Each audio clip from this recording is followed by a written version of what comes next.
You're listening to the Gabe Molina Podcast.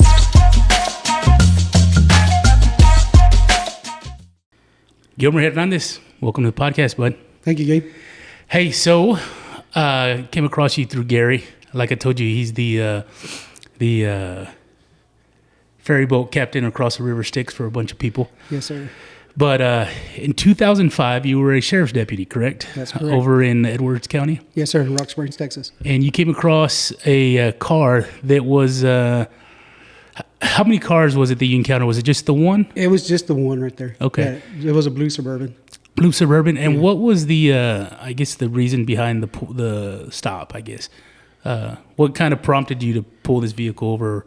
Well, just like we were talking, 15 minutes the end of my shift. Mm-hmm. You know, our night shift is from 4 p.m. to midnight. And my wife calls me, hey, will you take me to the Coke machines?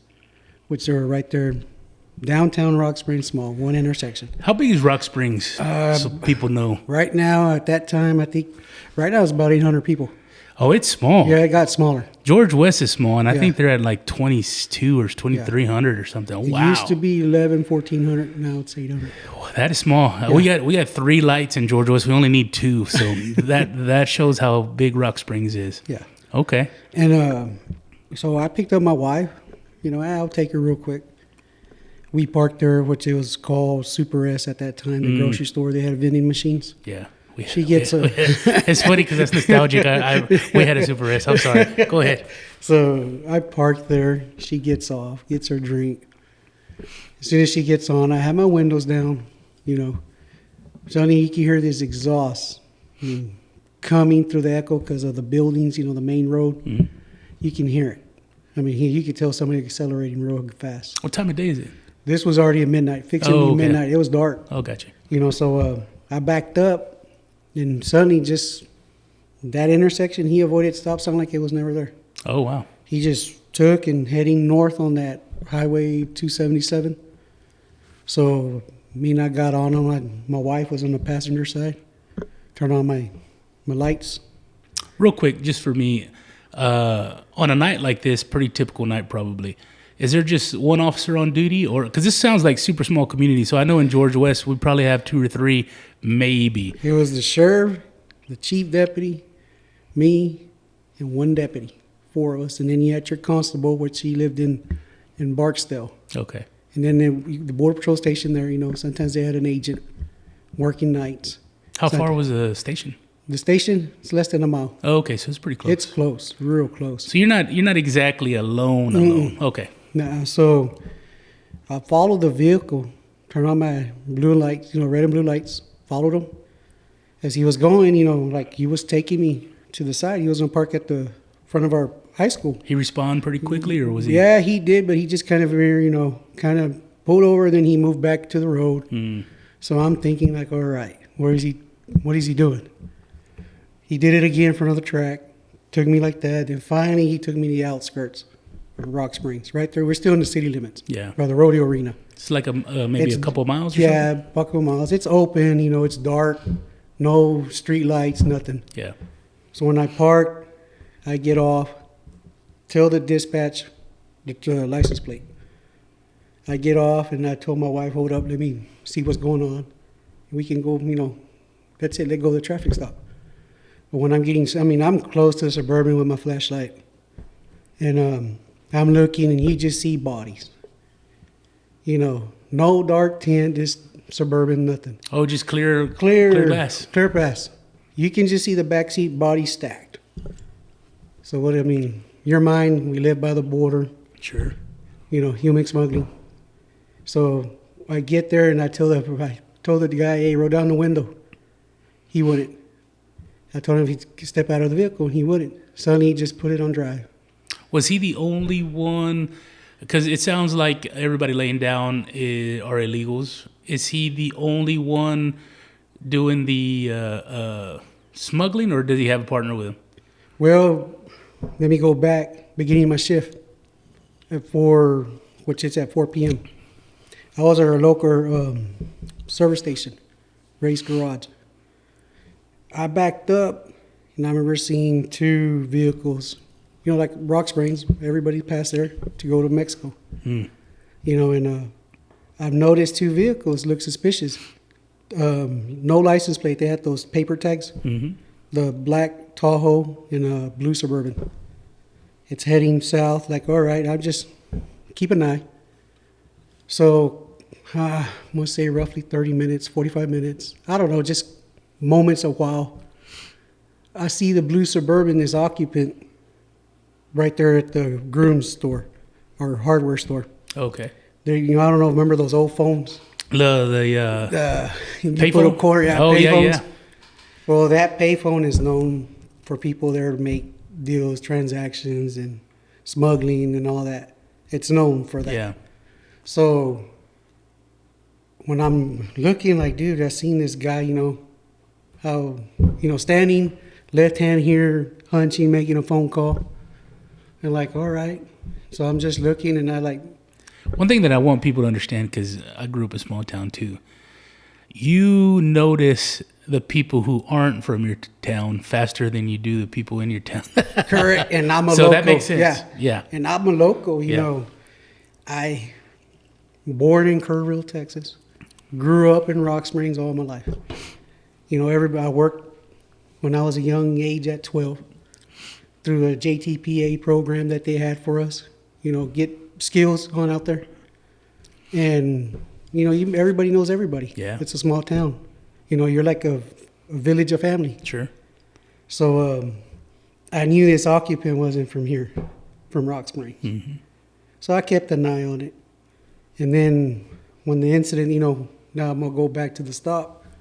Like, dude, I seen this Suburban. You know, it's almost midnight. I seen this Suburban at 4 o'clock. Kind of putting 2 and 2 together. Yeah. And there was bodies. You know, at that time, I counted about 8, if I remember. You That know, many? Yeah, it's been a while. I mean, they were stacked. Yeah. You have the back, the person was laying there, and then in the bottom, you had 2 people, in the bottom like that. Wow. But I never saw anybody in the back of the seat.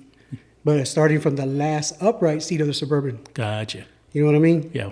So, and then your passenger, you had one sitting down, crouching down, and one like underneath the floorboard.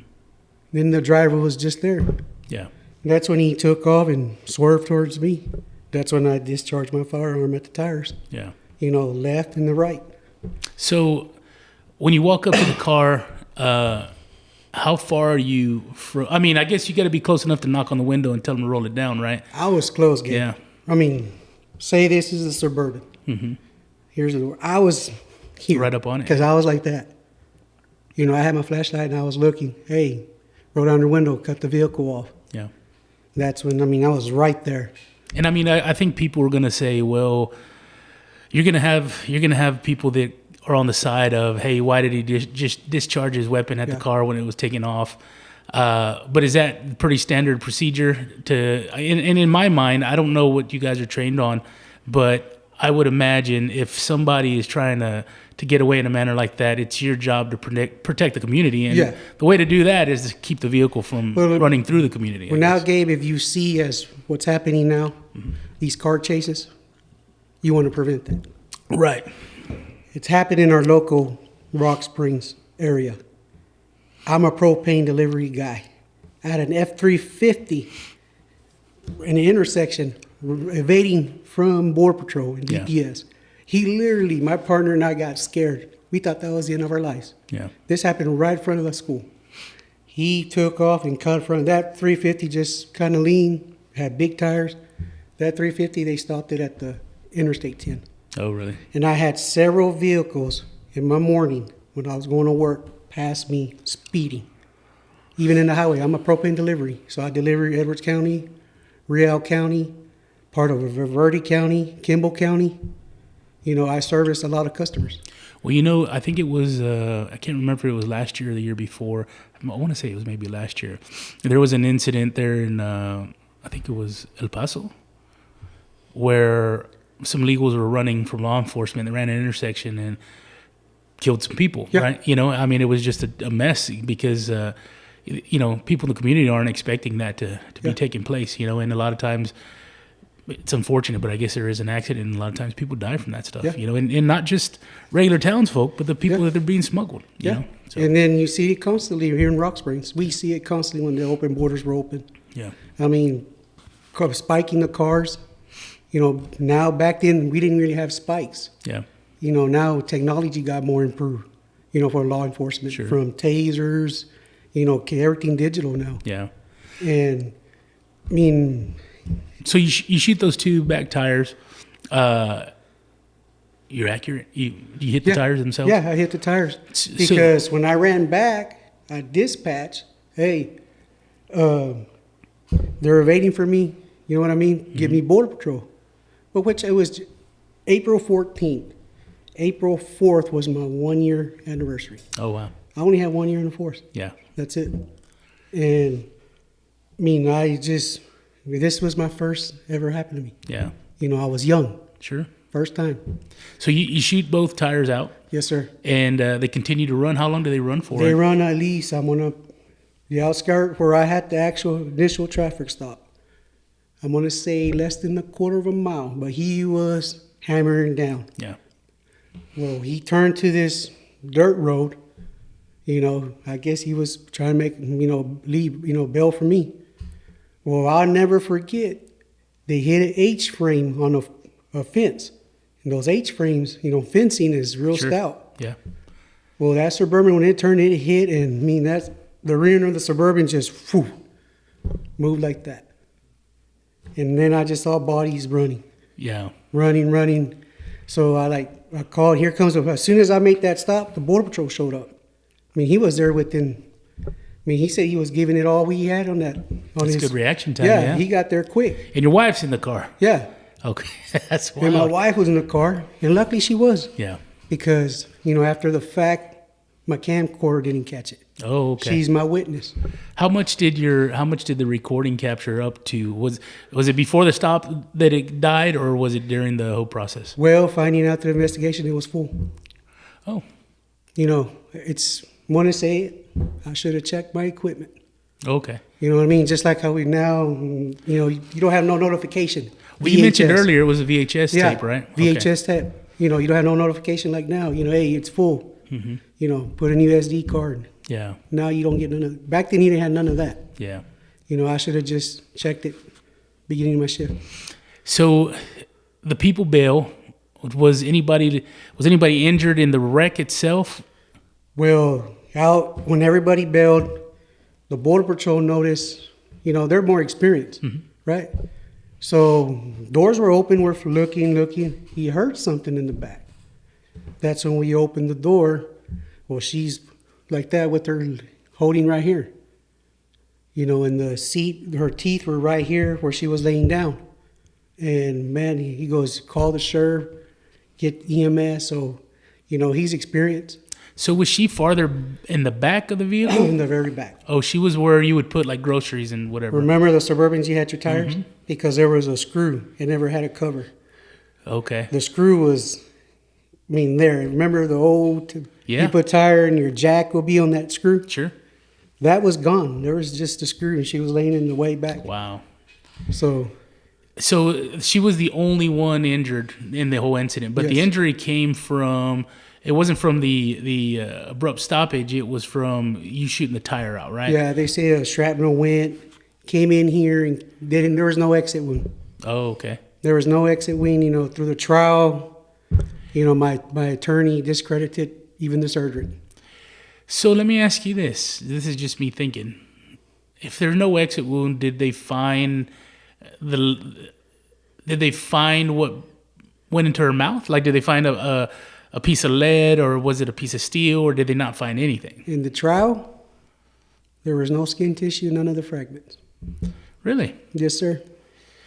So then, this is me thinking. So then there's a potential that it wasn't from a bullet. It's potential from everything being removed from that back seat. You know, she could have hit her face on that screw. Yes, sir. Okay. That's interesting. Did your lawyer or anybody find any material or anything on the screw itself, or no? Nope, nobody did. And what's funny, Gabe, during the court, they blew up this big picture. Back of that Suburban, doors open. In trial, they actually put a cover in it. Over that. That tire. So the jury panel can't see that screw. Oh, really? That's what's interesting. So who authorized something like that? Do you know? We'll say feds. Okay. I mean, they changed, and out through the investigation, when I got indicted. Well, let's slow down. Okay. Okay. So EMS shows up, right? They take the lady. Is there any that you're aware of? Is there any statement by her saying, "Hey"? Did somebody say, "Hey, what happened to you?" And did she say, when we wrecked, my body or my upper body hit this area? Did she say anything? Nobody knew about any of the shooting deal. Okay. When they put her in, until I was told when they because they talked about it, they took her to Van Verde County. The sheriff went down there, right, to check on her and everything. He followed the EMS. Well, he asked if she was shot. Well, she heard that. She heard him say that? Yes. Gotcha. So guess what? That's where that happened. I got shot. Well, the doctor at the Viverde could not determine that. Oh, really? Yeah. He couldn't say that she got shot. Okay. And she got transferred to the Brooklyn Hospital here in San Antonio. Oh, Brooke Army. Gotcha. I'm going to ask you a lot of questions that you may not know the answer to, but I'm just thinking while we're talking. Is there any evidence that a round made it through the bottom of the car? A shrapnel went through. Okay, so there was a shrapnel, and it stopped at they showed it at the third in investigation, Texas DPS crimes. At the end of the back seat, a shrapnel went and it stopped there. Okay. So, Gilmer, there's potential that she never even got hit with a bullet. Correct. And that's bothering me this day. For years, like I told you, I got something to know. Don't give up, Gilmer. Don't give up on your story. Right. And this is my actual core story. Me talking to someone. Sure. So, okay. So she's in the hospital. What's the initial, I guess, investigation kickoff? Is it your supervisor? Is it the sheriff? The sheriff said from the previous sheriff, you never investigate your officers. So the Texas Rangers were there early that morning. Okay, so he called for them. Yes. Okay. And Rangers come in. That's pretty smart for him to be told. So Rangers come in. Yeah. And do they make contact with you initially, or are they reviewing the vehicle? He initially came, and I walked through everything with him. Okay. I showed him everything, the scene. Here's the cop car. I even turned my service weapon. The sheriff said, turn it to the Rangers in the morning. So I turned it to him in the morning. Okay. And so how long does that investigation take with the Rangers? Is it pretty quick, or does it take 4 days? Well, it was pretty quick because this was in 2005. And then my daughter was born in August of 2006. And we talked to the Marine. This is 2005 of April 2005. She was born in, so it's a year later. Okay. A year later. Well, through that whole year, the feds came over. They interviewed my wife. Were they doing a separate investigation from the Rangers? Yes. Okay, I got you. Well, when I'll take it back. When I remember we went to a doctor's appointment. It was already a while. We haven't heard nothing. Sheriff hasn't heard anything. So he goes, when you go to take your wife for the doctor's appointment, talk to the Rangers. Go to the Rangers. Where were they located? In Kerrville? In Del Rio, Texas. Okay, Del Rio. So we went to the DPS office. My wife gets off with me. We just left the doctor's appointment. She was pregnant. We go in. We open the door, and I ask the secretary for the Ranger. Well, when we were both standing there, the Ranger was on the hallway, and I guess he recognized me. Mm-hmm. And I waved at him, and he came up. Hey. I said, the sheriff sent me over here to talk to you personally. for a deposition where my case is at. He goes, well, I talked to the district attorney. There's nothing, like no wrongdoing. I'm like, what? Okay. And then he's like, he just went like that. You're clear. So is he talking about Johnny Sutton or our district attorney? Oh, district attorney. Yeah. Okay. I'm How sorry. he was investigating. He's the highest state of Texas. Gotcha. Law enforcement. Yeah. The DA said nothing.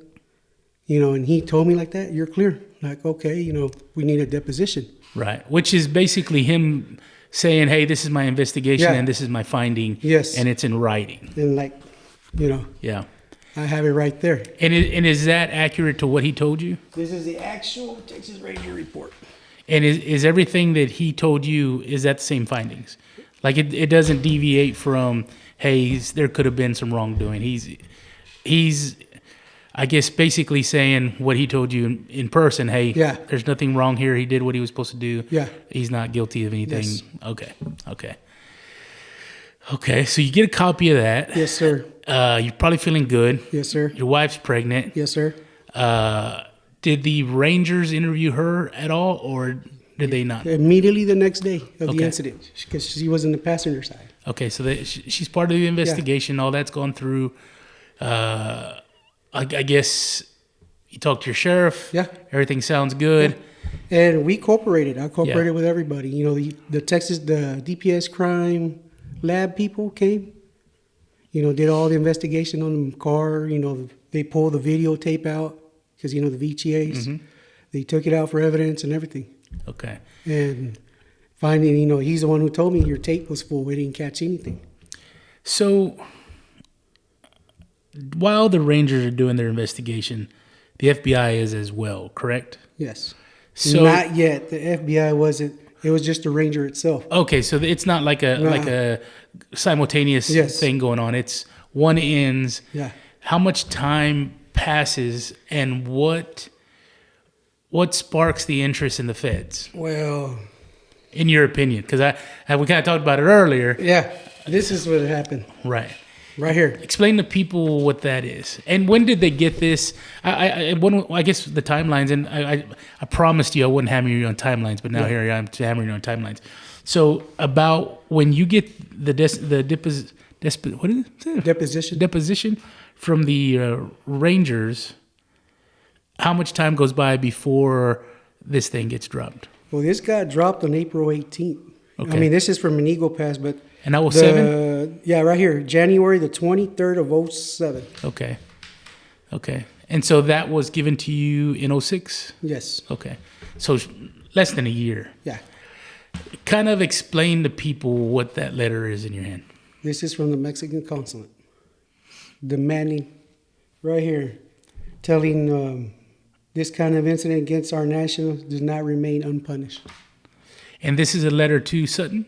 This is related to every official right here. Okay. Oh, so there's multiple people that was sent to. Okay. And so basically they're saying, so we don't like the outcome. Yep. To maintain decent relationship between governments, we want something done about this. Yes, sir. And so after this happens, same year, the FBI starts knocking on your door? Yes, sir. Me and my wife. Okay.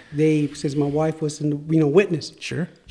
So do they start from scratch, or do they kind of pick up what the Rangers kind of investigated, double check that? I'm sure it's probably a combination all they of gave things. was this. Okay. I was never questioned. Okay. Or investigated by the FBI. Well, this thing is alleviating you from any wrongdoing. Yes. How did that get changed up in interpretation, I guess? I mean, what was the FBI saying you did? They said you were reckless? I was a wild man shooting illegals on my traffic stop. Okay. At that time there was all that border war going on. Sure. From the previous to, at the same time, Mr. Brookman. Gary Brookman. Yeah. His senator, he had the same thing. Gary was, I think, in 2000. And then Ramos and Campion were... Right before mine. Right before yours? A couple of months around there. Okay. So, that's when they went and made an example on us. Yeah. So how long after the investigation starts do you start realizing, hey, I'm in trouble? Well, it's when the sheriff told me, he goes, I was fixing to get married. Mm-hmm. And we got married open in April. It was April of 2006 because the incident happened in April of 2005. The sheriff pulls me over. He lived right across. He calls me over. He's like, man, he goes, don't do anything. Marshals might come pick you up. I'm like, what? He's like, yeah, during my wedding time. Yeah. So I don't want to, nobody knew about this, just me and the sheriff. Yeah. And this hasn't been said. This is the first time I said this. Yeah. My wife doesn't know this. Now she knows. So I try to keep a straight face through my wedding. We were getting married. Things were going in my mind. And they subpoenaed my wife and me for a grand jury indictment after our wedding. And we waited, nothing. And then my daughter was born in August because we got married in April of 2006. My daughter was born in August of 2006, and I got indicted in June. We got subpoenaed to a grand jury, so we went June. It was June of 2006. We went to the courthouse, and my attorney told me not to just show up and don't say anything. Don't say anything. Which my wife, she didn't have an attorney. We're just doing the right thing. She ain't gonna hide. She saw everything. Sure. So she went to the stand. She thought she was being helpful. Yeah. She went and she goes, we're not lying. We ain't saying nothing. We ain't covering up nothing. So I said, hey, whatever your heart's doing, go ahead. We're in this together. Yeah. And we're gonna get out of this together. So, and then the sheriff calls me. I got indicted. So he's like, I gotta take you in. So he drove me in all the way to Durrell. Man, that's got to be a bad feeling for both of you. Yeah. What was that conversation? Well, let me stop real quick because one thing I want to say before I ask you what that conversation was like. I'm not a lawyer, but it was my understanding. I was always under the impression that spouses couldn't testify against spouses. Correct. But they still had your wife testify against you. Or not against you, but testify, and they used it against you. Yep. We're a fiance at that time, but we got married. Yeah. When the incident happened, we were fiancés, but we got married. Gotcha. And they used her. And, when I got released for, what do you call that? I had a bond, but I was a PR, personal release. Yeah. The sheriff signed for me. They knew I wasn't a threat. They knew it off the bat. And I complied with all the what they give you, you're like in probation. Sure. Until your court. Yeah. So coming around. Well, let's go to the drive now. Sheriff's got to take you to where, Del, you said? Del, 70 miles from Rock Springs. How was that conversation? Quiet. Thinking. Yeah.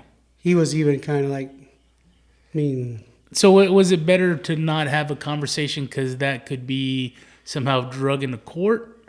Or was it just a matter of both of you just felt like you were both having to do something y'all didn't want to do kind of thing? Gotcha. Yeah. Like he felt real bad. Yeah. Because I'm a local guy. I worked for him in the jail. I was a dispatcher. Okay.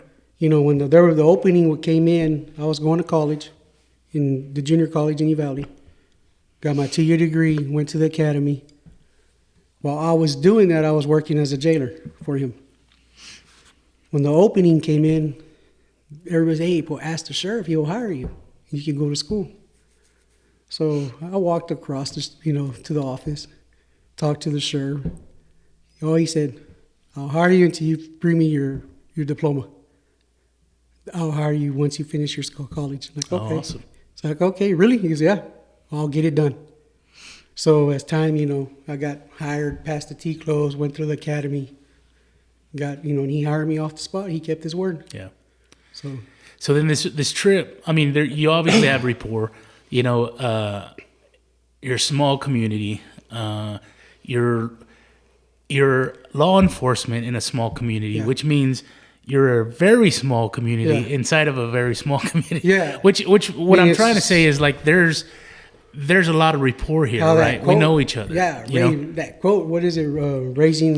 We're a village raising your child. Yeah. You know, that's how it was. And then he lives across the street. Yeah. So I live right across, and the sheriff knew my parents, family members for years, because he's been sheriff there for years. Yeah. So when you get there, is it he drops you off? Is there any sort of conversation between the two of you at that point, or is it just kind of like him turning you over and the feds met us at the door. Oh, okay, and okay. They took me to process me and everything, and then I had the judge hearing. What do you call that? They were reading everything, my rights, and what was I charged for, and everything. Yeah, I got you. I'm following. And then the bonds, and then he's like, "Nah, you're not a threat." He let me go. So they set the bond immediately. Yeah. Okay. So did you end up heading back with the sheriff? Yes. Okay. Yeah, we went and eat, and he's like, he knew I was doing. He told me you did the right thing. Yeah. Any law enforcement will do the right thing. Yeah. And I wasn't a threat. I didn't run away or nothing. I cooperated with the Rangers. Yeah.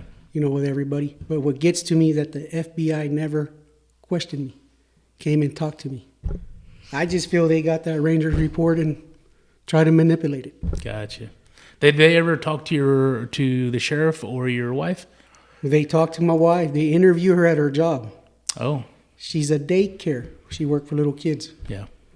And they kept her there. And this is the FBI. The FBI. Gotcha. And the Ranger was present, too. But the FBI, Ranger was just there. Now it's the FBI took over, the federal. And my wife's boss, she had to take the kids because they will pick up kids after hours from the public school, and hold them there. Right. So she was the teacher and the bus driver. She had to go get those kids, bring them back over here. Well, they noticed, almost 3:30. Well, they asked. Well, her boss went and they stopped immediately the interview. You know what's strange is I'm thinking, why would they interview her at her job? Why wouldn't they take her to sheriff's department? And then it's kind of like, and then the other thing is that strikes me funny is, and I don't know, and this is just me thinking out loud, right? I don't know if there was a sense of more breaking protocol, because if I'm an FBI agent or if I'm a Texas Ranger and the employer of the person that I'm investigating tells me to leave, I'm not leaving, because what we're doing is more important. Yeah. Right? So for the employer to come in and say, hey, you guys need to go, she needs to do her job, and for them to take off, and to even interrogate her at her job instead of at the sheriff's department, which sounds more appropriate to me.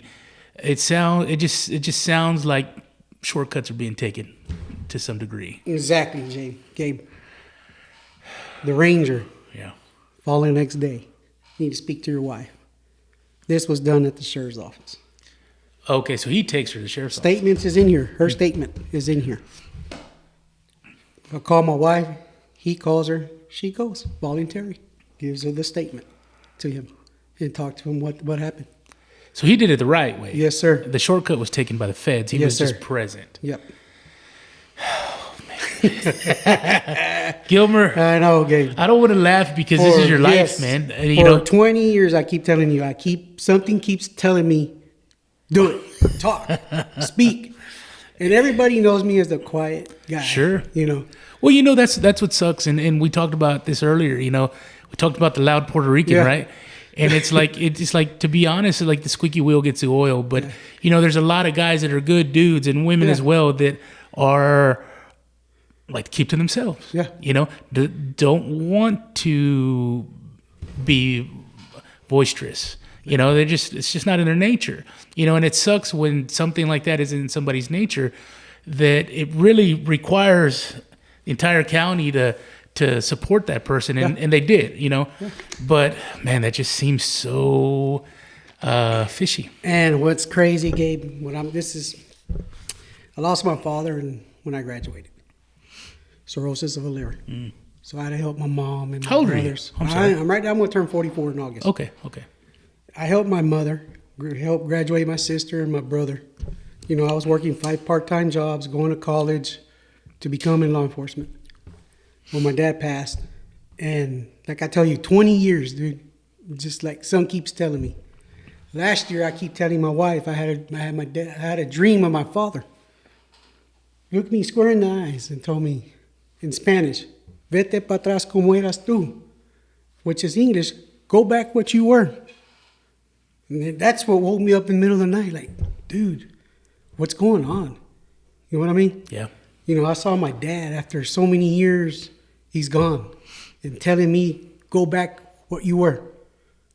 So, like I've been saying, when Gary calls me, I just feel Gary's an angel. Yeah. And got me connected to you. Man, that's one guy I hate to call an angel, but he might be.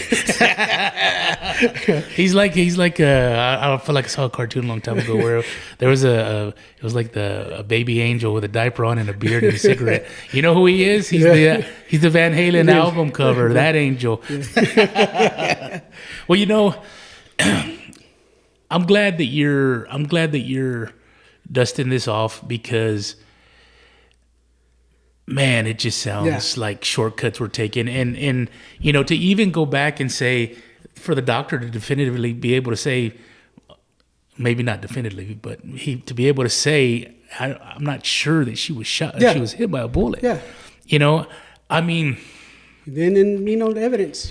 But again, you've got this document here that says, yes, it's kind of like one of those things where it's like, hey, we need to err on the side of caution, right? So if we can't say that Gilmer's bullet hit her in the face, we can't pursue charges against Gilmer unless somebody's pushing otherwise, Yes, sir. So then you go the other direction and say, hey, maybe we can press charges on Gilmer. We don't know, so let's err on the side of error, and that's unfortunate because it affects a man's life. It affects his wife and his children, and I'm sure it's contributed to the man you've become, good or bad. But it's like it's a lot to put a family through. Yeah. When you don't know for certain what exactly injured that lady. Yeah. And then this is where I live, man. Which I get that I'm probably not correct, but where I live is like. Who's more guilty of injuring this lady potentially? Yeah. Gilmer or the guy that was driving the van? Correct. You know what I'm saying? Yeah. It's like who put this lady in that position? Yes. It's just I don't know. Take it off on a tangent. I don't want to do that. So the FBI take the report. They charge you. You go to Del Rio. You come back home. What happens after that? You're just trying to. So now you can't be a law enforcement officer anymore, correct? Well, I got suspended. Okay. From the sheriff's office. Okay. Well, the sheriff and the judge, they're like, they helped me. Mm-hmm. They got an attorney. They provided the attorney. Is Rock Springs the county seat, or is the courthouse there, or is it? Yes, sir. It's a courthouse, and they get an attorney. So I wasn't. What do you call an administrative leave? But, they put me with the road crew. Okay. So I can, help my family. Yeah. Get paid and while all this, So you're still employed by the county. You're just doing a different job. Yes, I'm not a deputy no more. I'm the road department. Right. So when I got indicted, that's when they put me in the road department. My daughter was born in August of 2006. My wife had a C-section, so I got my CDL while we were there. Okay. I was challenging, so while I was working the road crew, got all that done, and then, around the funny part, what I'm going to tell you, Gabe, 2 employees of the road department. Right, this was right before the 4th of July because they sent us 3 to go weed eat the rodeo arena, go clean it up. Yeah. So we go. We're taking a break. It's Hoggy drinking water. Here comes a U-Haul trailer. I said, wait a minute. That vehicle in the back of the trailer looks so familiar. Blue Suburban. They parked right there by the rodeo arena. What were they doing with it? Well, check this out. Here comes DPS car, an unmarked car, and unmarked other cars. It was the U.S. Attorney Assistant. There. Texas Ranger. It wasn't the Ranger who did this investigation. Mm-hmm. It was another Ranger. I guess that Ranger transferred. It was another Ranger. Well, there was a FBI agents. So they never recognized me. So, we see them were they coming to redo a reenactment of the scene. I saw that with my own eyes in these two witnesses. But like how I said, we didn't have these equipment, phones. I wish I did. Because when I called my attorney, he's like, do you have it in camera? We don't have high-tech phones back then. Right. I wish that we did. I would have caught all that enactment right now. It would have been in social media. Sure. Well, he... How accurate was it from what you could tell? Everything's inaccurate. They were just speculating. Okay. Everything. Well, it's hard to do that, right? It's hard to recreate something exactly. I see the FBI jumping, getting on one knee like that with this firearm and doing all these scenarios. Well, check this out. High-ranking DPS officer. I mean, because I saw the yellow stripes. I think he had 3 or 4 of them. Remember, he told that FBI, so me getting ran over don't count for nothing? And I heard that, like, what? Well, they had a guy that was doing scenarios. They took out these... Who said that? The trooper said The trooper told that to the feds and the U.S. attorney. So he was basically somewhat defending you, your stance. Okay. Yes, sir. Gotcha. And I'm like, the guys goes, did y'all heard that? So they turned around, right, and they never recognized me. Because I never been questioned by the FBI. He was right there. That's what gets me. You should have walked up and said, that's not how it went. Yeah. And see, that's what gets me. Yeah. They took that, manipulated. Texas Rangers report. And, well, they saw where the one of the rounds went through, right? They get those posts. What do you do? Those little round posts do? Oh, yeah, just to see how straight the bullet goes. They wanted to see, like, do a projecting with use those, right? Well, that's not going to work if it's hitting metal. Well, check this out. They turn around and ask us for a drill. What's the drill for? They wanted to drill a hole and make sure that fits right. But I don't have no cameras. I wish we had these phones back then. And I know my case would have been overturned. Did they get a drill? Huh? Were they able to? They came and asked me and those 2 guys. And the ranger... The ranger looked, and you just hear the little talking, right? And my partner goes, they don't know it's you. Now they figured out it's you. The ranger finally figured it out. Yeah, he looked like that. It was a different ranger. It wasn't this ranger. He looked back, and they got quiet. They figured out that it was probably me, because now they... Yeah. You know what I mean? I'm like, God, and I called my attorney. He goes, that's a gift of God. I wish he had it in camera. So they were willing to put another hole in the truck. Yes, sir. Just to... Tamper evidence. Just like how they showed in the presentation in their court with that cover where that screw was out. That's been bothering me. Yeah. For years. And so people know in this vehicle, that tire, that spot where the screw holds the tire, that was in a vertical position, right? It's on the side of the vehicle. It's like that. It's not. Some cars they have them on the floorboard. Yeah. This was late '80 model Suburban. You know, where you had your tire and your jack, and you had that screw. Yeah. That cover and that screw. There was no tire, no jack, no cover. That screw was open. So I always think when he was running away from me, when he hit that frame. Yeah. And the friction of that girl was they were trying to bail out. Hit that screw right here. Well, when you're in a vehicle and you have an impact that fast and the vehicle stops that quickly, you're not in control of your body. You physically can't. You can't. You know, so it makes sense that could happen. Yeah. No seatbelt. You're laying in the back. Gilmer, let me. I mean, not to be dramatic, man. Yeah. Not to be dramatic, but like, I'm getting real fucking irritated. Yes, sir. How have you managed to continue with your life and not, I'm not saying that you don't hold a grudge, but not outwardly hold a grudge? Because when you meet you, You're very polite. You're very nice. You seem like a happy-going guy. But I would be so spiteful, man. Oh, let me read you this. I always cherish this. After all these dreams of my dad and everything, that question you just told me. Because I'm ready to start throwing shit, Gilmer. I'm not going to lie. Right here. You know, I got so much in my head for years, you know, and what holds me, Gabe, is my faith. Mm. And this was introduced to me. I always use the quote, things happen for a reason. You know, and this has hit me so much these past months. You know, when Gary called me, this quote, John 13:7.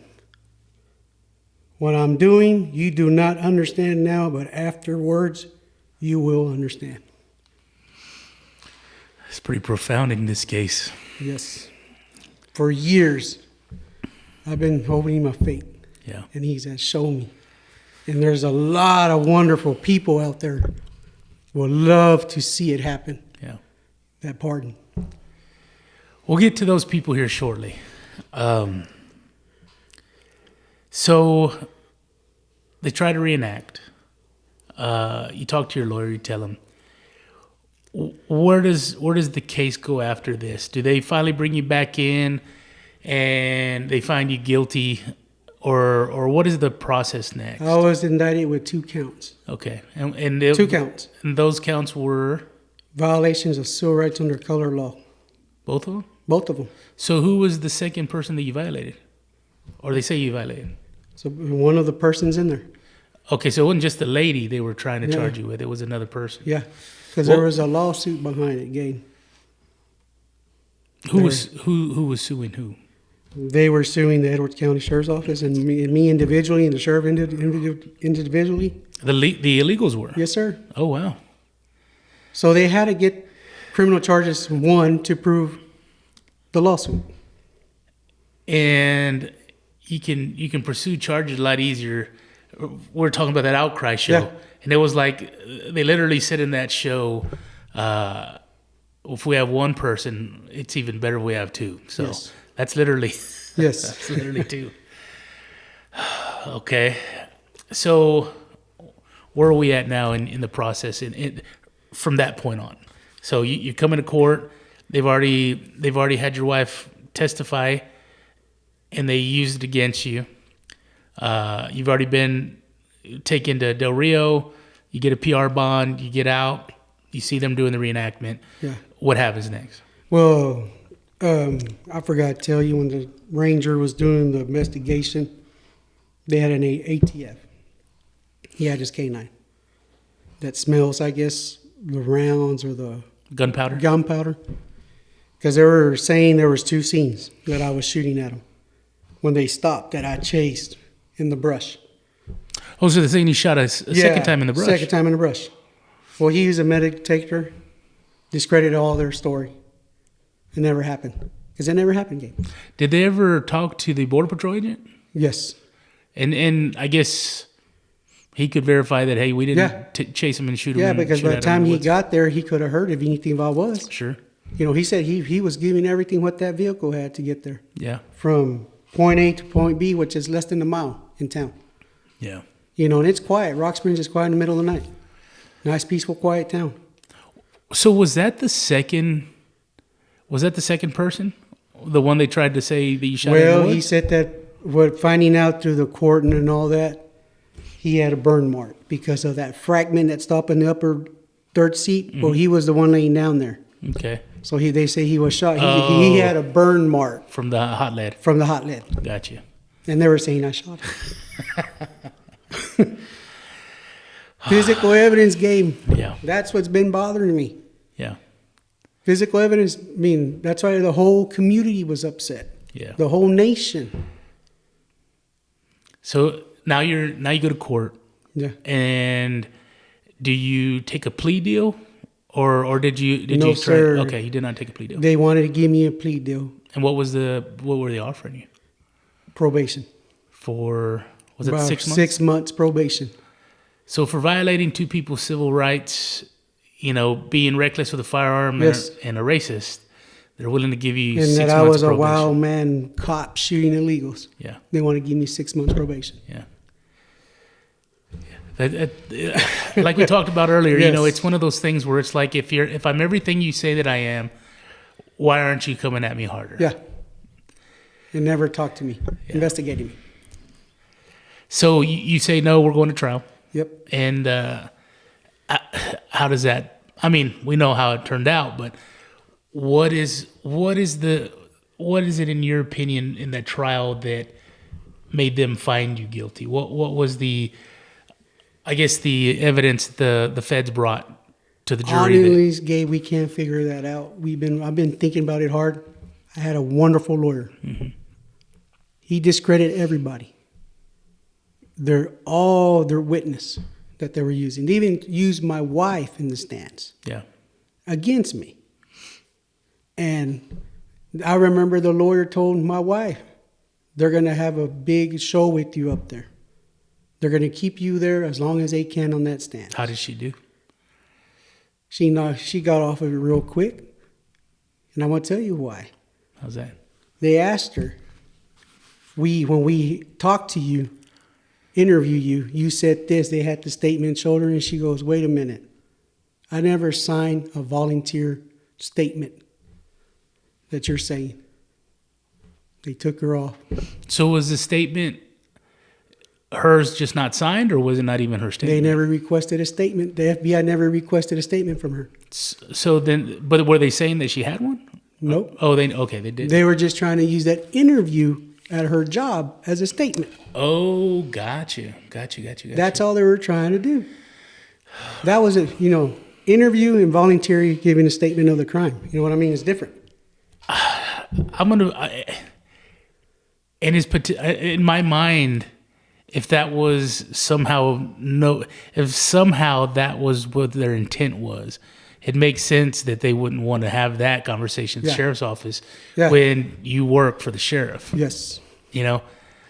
Which, I mean, if we're connecting dots, these are pretty easy to connect. Yes. We're not, so far, everything that we've talked about and everything that you've mentioned, it's not a stretch. It's a definite possibility. And it's a definite possibility that if they wanted to use that statement against her without her signing anything, well, hell, I wouldn't take her to the sheriff's office either. Yeah. I'd do it somewhere that I could potentially make her feel a little intimidated. And maybe even embarrassed to do that at her work. And they wanted to intimidate her because they served her a subpoena, and it wasn't even signed that executed. They used a fake subpoena. They were trying to do everything. I have copies of that, Gabe. Do you? I got copies of everything what they did. You brought a lot of paperwork. I Yes, sir. That's just a little of it. And I'm a terrible reader, so I'm going to have to read this real slowly another time. Okay, so somehow you get a guilty verdict, right? What do they not charge you, but how much time do they give you? And at this point, is there? I don't understand how the whole process works, but is there any of this kind of time served thing happening, or did you not sit in jail very long? Because what happened? You got out right away with the PR bond, right? December 1st Mm-hmm. of 06. Yeah, because 07, December 1st. It was right after Thanksgiving. We had Thanksgiving in New Mexico with my wife's family. Came back, I had court that following Monday.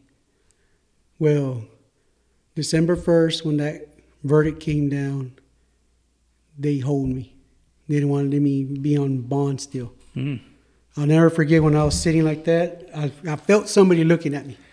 The U.S. attorney was just like that, looking at me. I'm like, what? Well, they hold me in custody. And from there, they gave me the pre-sentence. My sentence was coming around March of 07. What's a pre-sentence exactly? The report, they get a probation. They look at your background, character, where you live. They get every information of you. Have your account, your bank accounts, your debts, your financial status. Really? They go that deep? It's deep because they want to see what kind of fine they can give you. on top of your sentencing. Yeah. Well, I was looking at 9 years. Wow. And that was for both both charges, or for one, because I was not guilty on one. Okay. And guilty on the other one. So the guy who got burned, you were found not guilty? Not guilty. Okay. And with her, I was found guilty. Well, hell.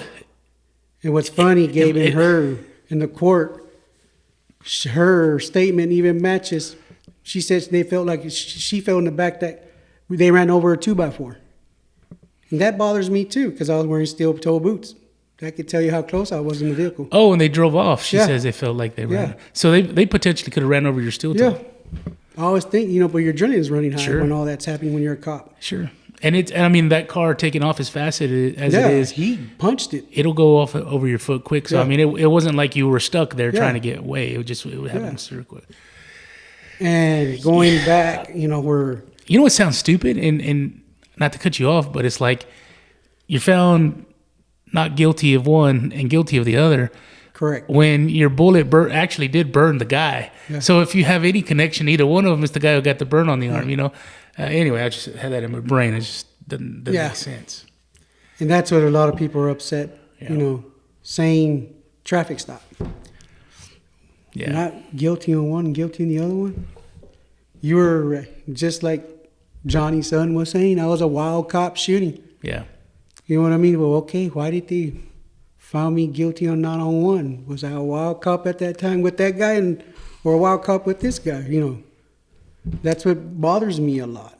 So what they end up giving you as far as Well, during my sentencing, the judge deviated. The government wanted to give me 9 years. 9 years is on the table. They were pushing it. Yeah. They were pushing it. My attorney did a good job. They'll go up and talk. He'll come and he'll write a paper. You're looking at 21, 23 months, 3 years probation. So they kept arguing. And, luckily, the sentencing judge was also the trial judge. It doesn't happen. Everybody will tell you. Yeah. They never come and sentence you. But he came. He just had to come and sentence me. And my attorney told me, he goes, he's coming to sentence you. And where'd he come in from? What? Arkansas. Arkansas, okay. And he, when it all came down, and he made that statement, this is a Monday morning quarterback. This case needs some review. Yeah. And he's told me I already been punished harsh a lot. Well, when he handed out the verdict, the sentencing, he gave me 12 months plus 1 day. 3 years probation and I think like $11,000 in fine. And the $100 court cost. So with him saying that this case needs more review, is that him making a statement for the record? Because they're already sentencing, right? So it's not like they can retry you, right? Yeah. So it's just him for the record saying, hey, this isn't adding up. Yes. But here we are, and he's found guilty by the jury, and now we got to give him something. Yeah. So that was a year and a day in federal custody?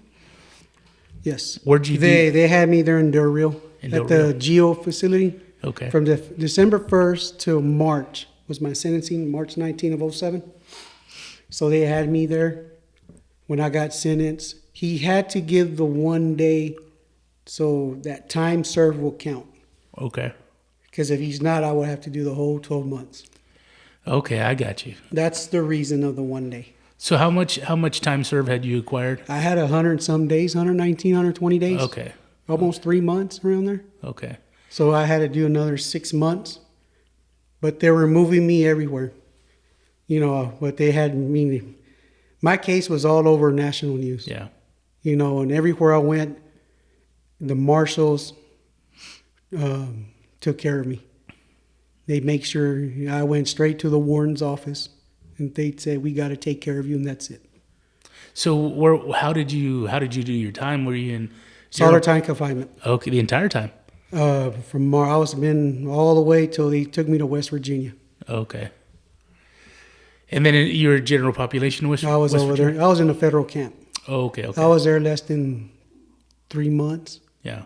Around there, but other was all holding facilities. Until they got a bed, and then they took me over there.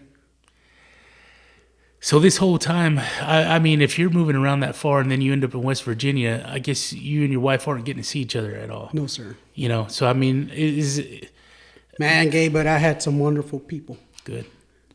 People like, wow. I mean, I was so emotional in there. You know, my best friend, Mr. Roy Cottle, and his family, his father, Stan Cottle, took care of me. Mm. You know, the church, the Baptist church, paid my house mortgage. My best friends, Roy and Stan, he's my boss now. I work for him. Mm. You know, they paid my truck. They made my truck payment. And all the money that was getting donated was paying bills.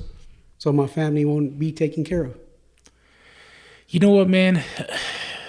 I guess, I don't know, because I'm starting to get a little watery. I didn't bring the Kleenex. You know, it's crazy because as angry as this whole thing should make you, stuff like that will put you on your knees and humble you. Yeah.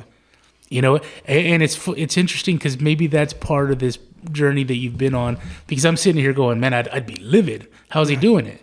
You know, but when you see the outpour of just good people, Yes. you know, which I always tell people, when good people are good to you, that's a reflection on you as well. You know, and for people to be, even if they can afford to, right? Yeah. But the generosity to just Yeah. do it on their own, Yeah. you know, it's like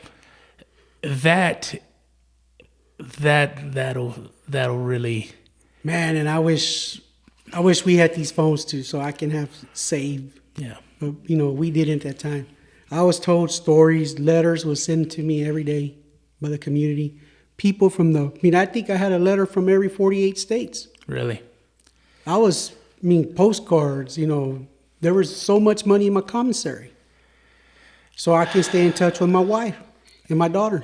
Let me tell you something, and I want your opinion on this, but like, I'm a deprecating person. I didn't say that word correctly, but like, I have a hard time feeling like I'm worthy of somebody's generosity. How did you come to terms with feeling worthy for all that? Because that's a lot, man. I mean, that's a lot. Man, it hit me here, Gabe. You Yeah. know, I sat there and honestly, every man cries, bro. Sure. I sat there. Well, and that's thank what God. I'm Yeah. getting watery-eyed hearing this stuff, man. You know, I because- sat there and I cried. Yeah. But, you know, I've always been of faith, you know. My mom raised me to have a strong faith. Yeah. You know, leave everything in God's hands, mijo. That's what she would tell me. It's hard for dudes to accept help a lot of times. Yeah. And it's not like you accepted it and you had options. You didn't have options. You know, you were in prison, Yeah. right? So it's like, man, that says a lot about you, and that says a lot about that community, man. And, you know, when you're a felon, it's hard to get a job, Sure. right? They see that in your background. You can't be hired. The owner of the telephone company, Southwest Telephone Company, Mr. Gary Gilmer, went and saw me at the halfway house. Had me a job when I got home. Gave me some time, man. I was hired already. Yeah. He is a wonderful guy because I even had a committee and he was in the committee when all this was happening. You know, making sure my family was taken care of. You know, make sure my mortgage was paid, my bills. You know, my family was blessed. Yeah. They just told me, take care of yourself in there. Don't worry about your family. We got it. And they sure did. You know, I know the intent of us meeting and having a conversation is to bring to light what happened to you, you know, and hopefully at the end of the road turn into a presidential pardon. Yes, sir. But I think the bigger story is that, man. Yeah. The bigger story is that community pouring love and money, Yeah. you know, into you and your family and investing in the person that you are, you know, and it doesn't happen a lot, man. You know, it's the opposite is what happens most of the time. Most of the time people get discarded, people get thrown away, and to be able to say that generosity came to you, man, that's massive, man. Yeah. Like that's huge. For all the shitty things that led up to this, to you needing that. Yeah. Like, man, it's absolutely beautiful, man. And it's, like I said, it just says so much about those people in that area. Yeah. To stand by you and not to say, hey, screw Gilmer. He's going off to prison, and we'll get another sheriff's deputy in here. You know, it's beautiful. I mean, I don't know how else to say it. Yeah, and it's just like the judge, when the judge at the sentencing, he told me, he goes, there's 200 letters I got. He had a stack of papers like that, letters. Mm-hmm. He looked at me, he goes, they talk very highly of your character. And I think that's what kind of helped my sentencing too. Yeah. Governor was telling me this is a wild deputy. He saw they wasn't. Yeah. That's how I see it all the time. And it's bothering me all the time about that. Yeah. I'm luckily I had that judge. Yeah. Sometimes I just wanted to shake. I wanted to drive to Arkansas and find him and shake his hand. You know what I mean? Yeah. For doing that. Yeah. I would be 9 years miserable in federal prison. Yeah. And just sit there until, if you'll get pardoned or what do you call that, commutation release? Yeah. Sit there for 9 years. But man, I'm glad that judge was there. So where are we at right now, Gilmer? So right now you're working, you're still living in the community? I still live in Rock Springs. Yeah. I still live in Rock Springs, You're coaching? I do a lot of youth, been involved with the youth coaching, 7-on-7 basketball, baseball. Yeah. I help a lot there. I used to be in the EMS, but my older daughter, got into sports. I've been chasing them. They got older now. They're not little. Yeah. So it's hard for me to help. And it's a lot different from when we were kids. When we were kids, you played in town. Now they play all over the place. Yeah, they play all over the place. You're chasing them everywhere. Yeah. And it's hard, I was in the EMS for a while helping. Because since deputy, I knew the county, local, I'm a local guy. Yeah. I worked in the sheriff's department, Now I'm working with my best friend's business, Country Boys in Rock Springs. Yeah. And I deliver propane to all these customers. Yeah. Being in law enforcement, it takes a certain personality. And I think people that go into that job or that career, they go into it because, for one, it's kind of exciting. Yeah. And two, you want to help people, And it's interesting because, when I talked to Gary about it, one of Gary's regret is he didn't get to finish his career, And I'm sure that you feel similar in that area, but to be able to still be a big part of that community and to participate in coaching the youth, and it's definitely a way to give back to those folks, Yes. And I mean, at the end of the day, if you get a pardon, that'd be wonderful. Yes. It would be some kind of validation. It doesn't negate it doesn't say that you're not guilty of it. Yeah. It's just, I forgot how Gary worded it. He worded it way better than I could have. But, to be able to obtain that will be great. Yes. One, you'll get to shoot guns again, which is pretty badass. But I feel like your life is going to continue the way it is right now. Yeah. Which I think it's unfortunate your career was cut short, but man, I think that you're doing a lot more, because now with your children and the other kids and getting a coach, and it's like, it's your way of giving back to that community, which I think is, it's beautiful too. Man, I'm glad you came by, Gilmer. Yeah. And there's so much here, and I really kind of want to go through a little better. I need to take some pictures of a few things, but, I really hope that this thing gets sorted out, man. Yes. Because, again, the pardon isn't saying, hey, you didn't do it, but it is some sort of validation, Yeah. And I think that you deserve it, and I think your family deserves it, because, unfortunately, this happened to you, but there have also been part of that journey, and it probably hasn't been easy for them as well, and they probably don't mention it. They've been in it with you for a long time, but it's especially for your wife, man. It's huge. That's huge. Anything else you want to share, man? Well, my daughter, my firstborn, when she went, I didn't get to spend her first birthday and all that, but Yeah. I've been with her, and now she's going to be in law enforcement. That's awesome. She just graduated this year, and that's her passion as a kid. Sure. She never knew what happened to me. Yeah. Until she got a little older. She saw my name, saw my badge in my room. She found some stuff, and she started questioning. Yeah. Now she's going in to be a cop. That's good. At first, I was like, nah, after what happened, I took a cruise, Gabe, and I talked to God. Yeah. You know what? Just let it go. And like my mom said, always put it in God's hands. Sure. And that's what I'm going to do with her. What's tough, man, is, and I'm guilty of this too. Like a lot of times it's kind of like, man, I'm going to say this super cheesy, and I hate that I'm going to say it this way, but this is what's in my brain. It's like burning your hand, right? Yeah. You're cooking a meal and you burn your hand. It's one thing to go, I never want to touch a hot pot again. It's another one to go, we still got to eat, man. Yeah. And I feel like a lot of times we get intimidated into backing out of a fight, right? But it's almost like you've got to stay in that fight. Yes. And for your daughter to decide, I want to pursue a career that really burned my dad. Yeah. But it's like that career needs good people. Yeah. You can't explore that career path because you can't not explore that career path because you're scared. Yes. You got to throw yourself in, and hopefully she doesn't experience the same thing. Yeah. She shouldn't. She shouldn't. But at the same time, it's like we need good people doing those jobs, and we can't scare them off. Yeah. It's easy to be intimidated. Especially when you see what you've been through. But for her to be able to say, "Hey, I want to participate in this now because I know it's an important job, and I'm capable of doing it." Yes. That's beautiful, man. Yeah.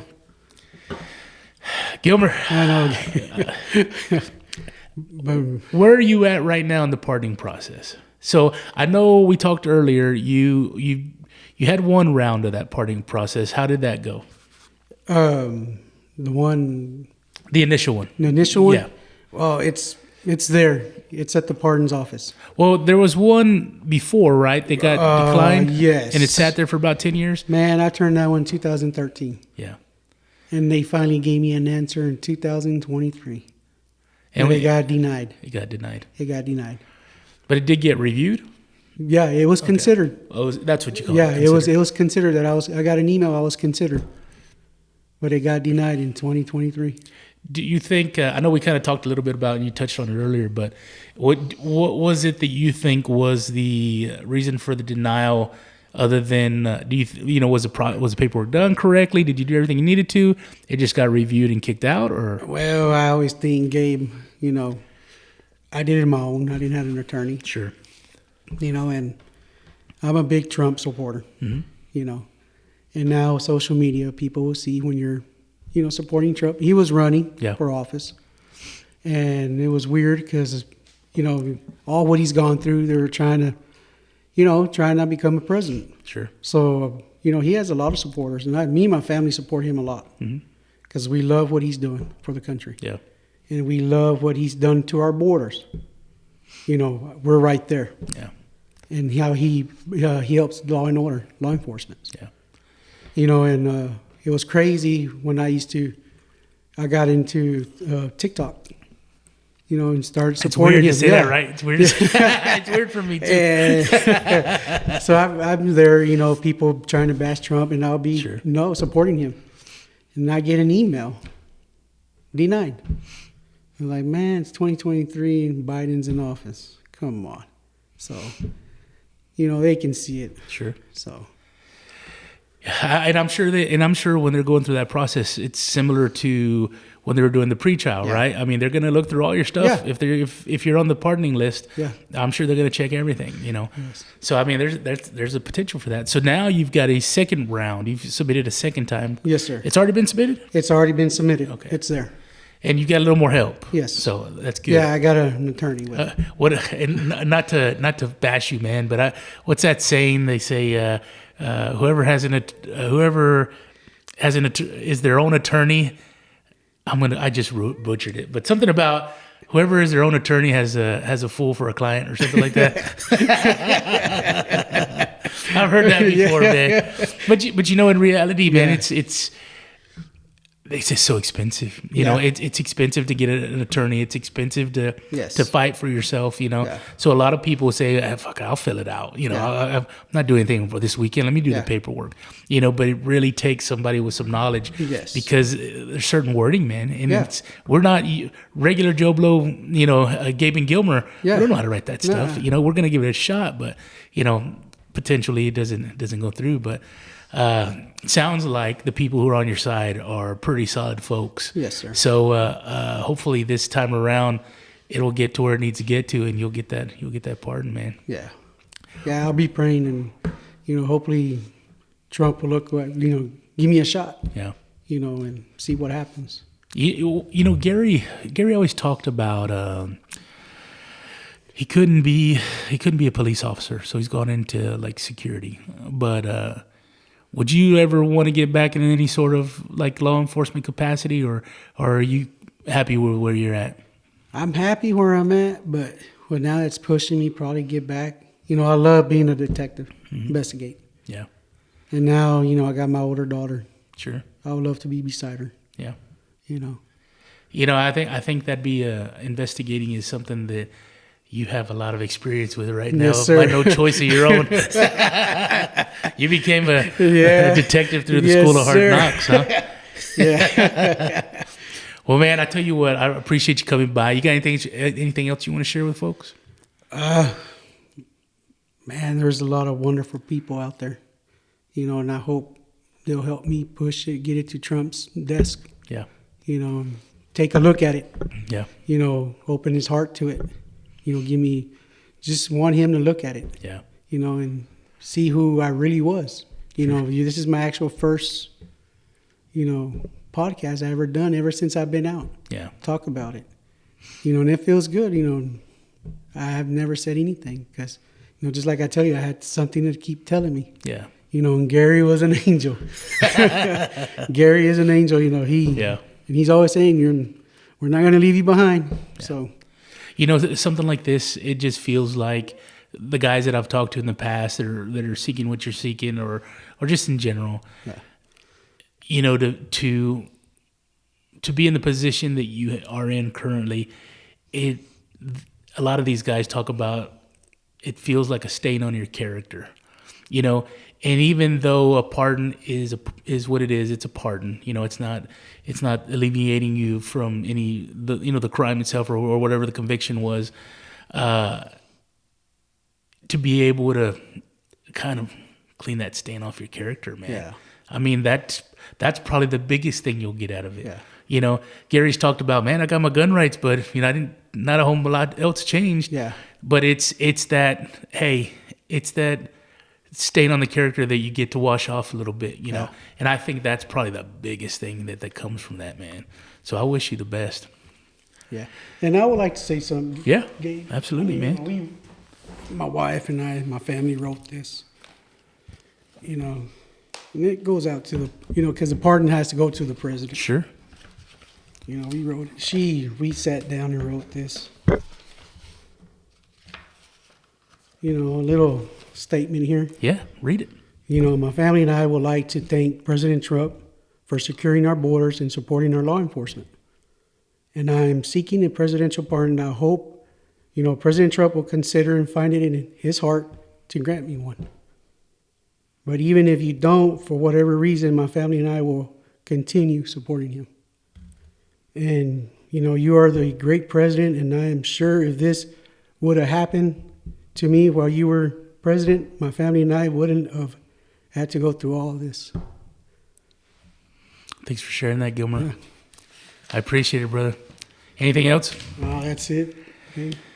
Gilmer Hernandez. Yes, sir. I wish you good luck, man. And I appreciate it for you having me. Gabe. Absolutely. I really enjoy this. We'll try and spread the word, and I think that your story, you know, is pretty compelling. And you know, we've talked a little bit earlier, and one thing that I always say is I feel like anybody can be in this position, you know. Yeah. So when it comes down to to whether you're going to listen to your story or not. I think people need to listen because it can happen to the family member. Yeah. You know, it can happen to themselves. You know, you find yourself in a position where you're defending yourself against somebody that wants to find you guilty. Yeah. You know, and one thing that I've learned from talking to some of these guys is there's a lot of good attorneys and prosecutors out there, but there's a lot that are looking to win. Yeah. You know, Yeah. and it's not always chasing the truth for some of these folks. Some of these folks want to get the W. Yeah. You know, and it's unfortunate because it ends up impacting decent people negatively. Yeah. You know, and I wish you the best, man. No, I appreciate it. Good luck, Gilmer. Yeah. Thank you, Gabe. Thanks everybody for listening.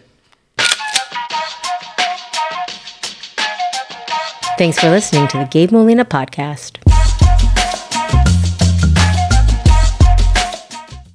Yo, Barry.